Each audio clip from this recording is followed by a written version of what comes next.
Okay, so tonight we're making my black bean and walnut tacos. So I'm gonna show you guys how to make the vegan cheese sauce since I haven't done a video. So basically you need a high powered blender like a Vitamix, and you're gonna have 1 cup of just raw unsalted cashews.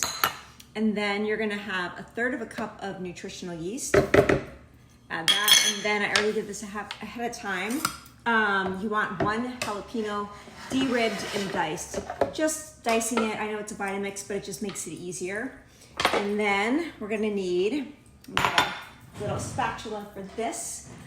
This is 1/4 cup of olive oil. So I'm gonna put that in. Make sure to always just use the scraper to get all the goodies out of there. And then I'm gonna use one garlic clove minced. Just do that, get a little scraper. If you guys don't have a garlic press, this one from Oxo's is really good.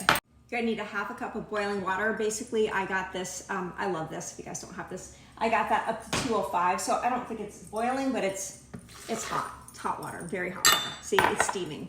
So we have that, and then we need 3/4 teaspoon of salt. So when I do this, I just do 1/4 teaspoon, and then I just do 1/2 teaspoon. There you go. So 3/4 teaspoon of Celtic sea salt. And then we're gonna need 1/2 teaspoon of each of these: smoked paprika, chipotle chili powder. You can use regular chili powder, but I just love the flavor chipotle gives. I love chipotles. And then 1/2 teaspoon of ground cumin. Let me make sure I get 1/2. Okay.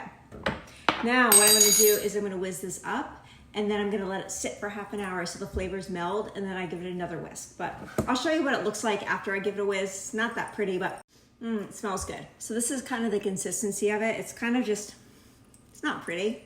That's why I haven't posted the recipe for it alone, because I'm like, it's just kind of yellowish brown, but it really tastes good, and especially with the chipotle spice in there. So anyway, I'm gonna let this sit for 1/2 hour, and then I'll whiz it again. Like, make sure, I scrape it down and get everything incorporated, and then it's ready to go.